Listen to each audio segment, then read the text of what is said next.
Estamos aqui direto do Golfe Olímpico com o ex-secretário de Segurança do Rio de Janeiro, Beltrame, delegado federal, um dos homens que mais entende de segurança pública no Brasil. Beltrame, conta pra gente um pouco da sua história, das grandes apreensões de droga, de armas, do sucesso que foi a implantação das UPPs na sua gestão e que deixaram esse projeto abandonado. Conta pra gente um pouco dessa história. Eu acho que a vida, eu tô já tô com bastante idade. Falar das questões da história dentro da polícia é bastante complicado reduzir em poucos minutos, mas foi, sem dúvida nenhuma, uma vida muito dinâmica, uma atuação praticamente em todo o Brasil, junto com colegas fantásticos, e tivemos, sem dúvida nenhuma, trabalhos excepcionais que eu acho que contribuíram muito para o país, né? Com relação aos projetos que a gente fez na secretaria, eu acho que a sociedade do Rio de Janeiro pôde experimentar e pôde fazer, ela é que pode efetivamente fazer uma avaliação do que se ganhou. Eu acho particularmente, sei que sou suspeito para falar, que dentro do filme, né, que se passou durante 10 anos na Secretaria de Segurança, nós tivemos mais fotografias boas do que fotografias ruins. É lógico que ao longo de toda essa caminhada, projetos que envolveram milhões de pessoas, milhares de pessoas e profissionais das respectivas instituições, entendo que tenham tido problemas, mas acho que tivemos muito mais aspectos positivos do que negativos. E espero que isso, de uma certa forma, seja futuramente utilizado, ou pelo menos que as pessoas pensem em algo que possa diminuir a quantidade de territórios dominados pelo crime, especialmente no Rio de Janeiro. Em tema de estatística, na sua gestão foi uma das gestões que mais atuou aí no combate a essas áreas dominadas pelas milícias, pelo tráfico, né? E quantidade de droga, de arma que foi apreendida na época.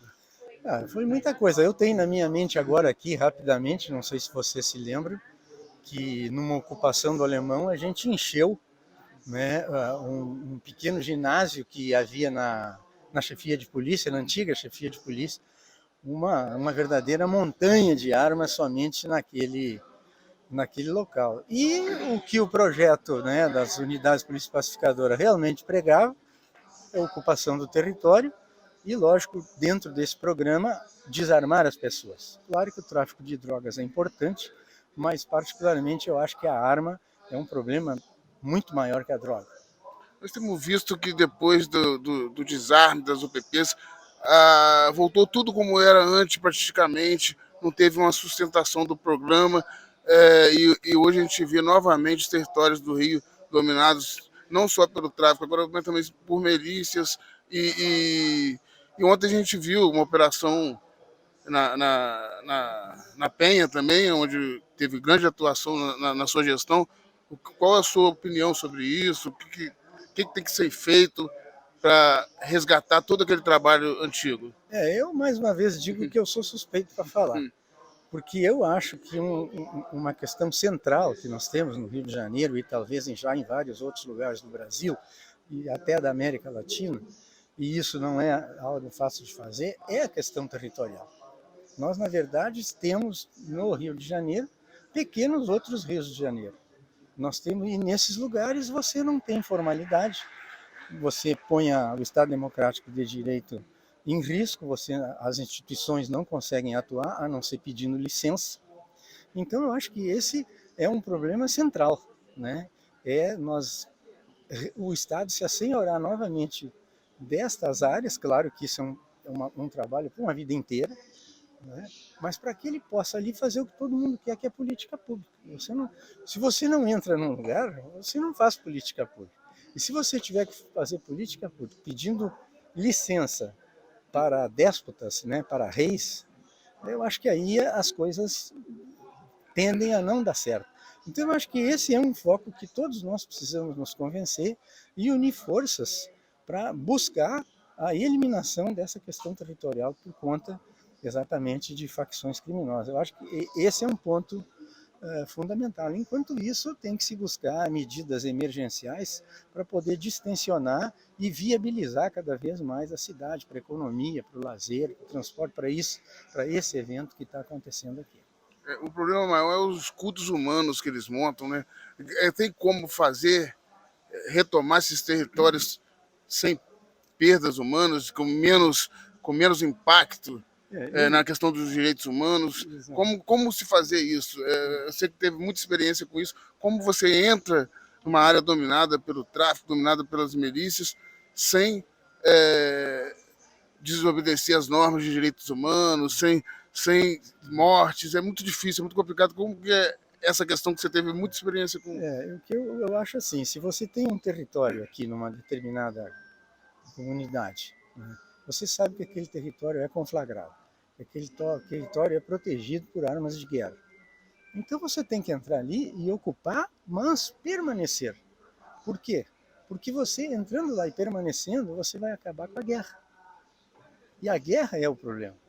A guerra traz a bala perdida, a guerra traz a morte de policiais, a guerra traz a morte de criminosos, a guerra traz a morte de pessoas inocentes, e a guerra põe na comunidade, por que não nos próprios policiais, sempre essa questão, né, de preocupação, de nervosismo. Então, eu, particularmente, não sou dono da verdade, mas eu acho que a gente precisa, aos poucos, isso não é um trabalho fácil, entrar, né, procurar distensionar esses lugares, se assenhorar daquele território, aos poucos ir fazendo essas apreensões de drogas e assim caminhar como nós, mais ou menos, fizemos lá atrás, e acho que a sociedade experimentou bons resultados.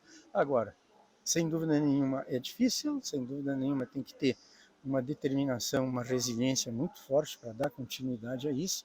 E acho que esse é um trabalho. As pessoas muitas vezes dizem, isso é impossível, né? Isso é muito difícil. Podem pensar o que quiserem, mas nós temos que apontar, mirar e nos projetar para o impossível.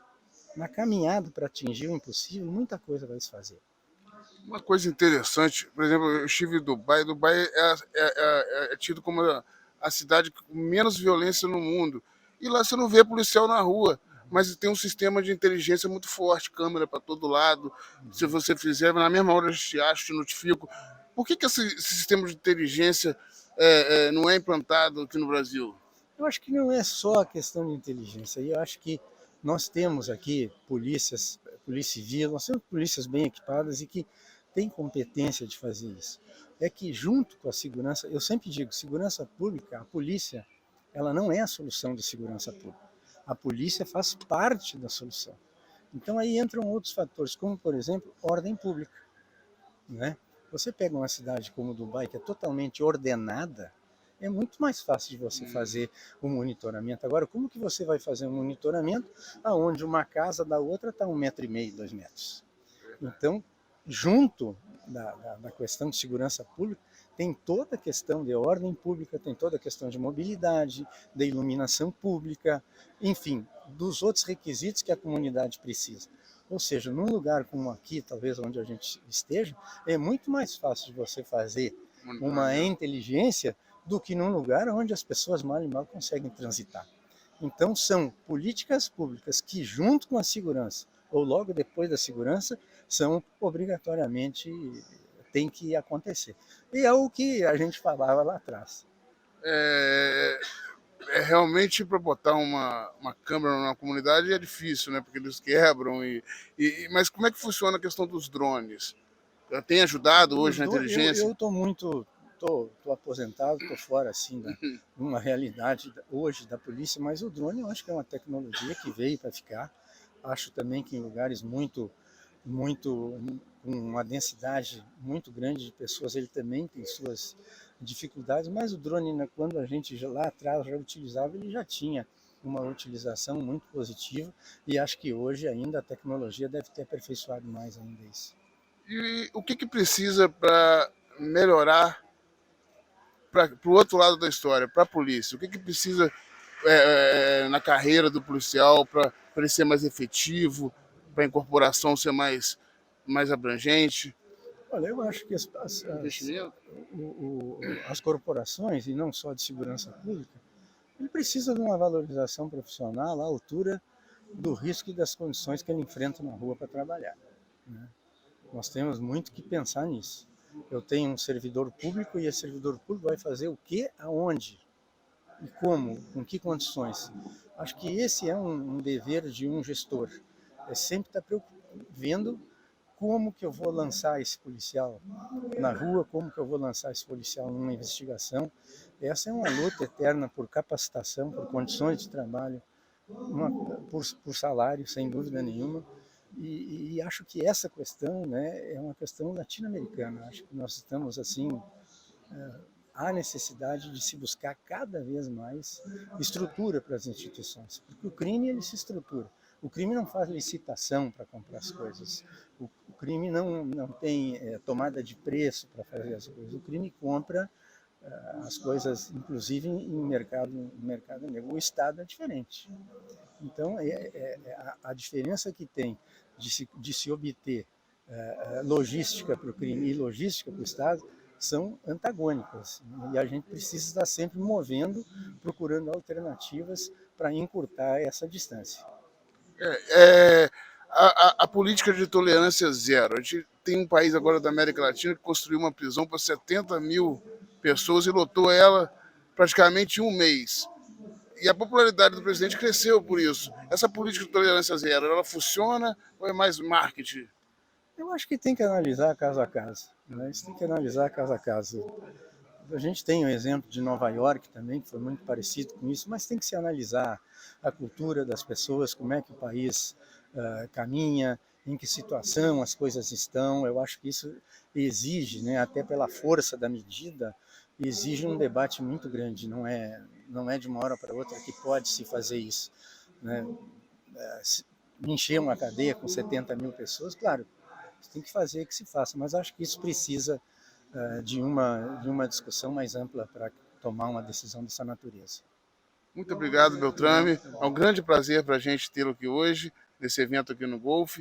E última hora, sempre acima da vontade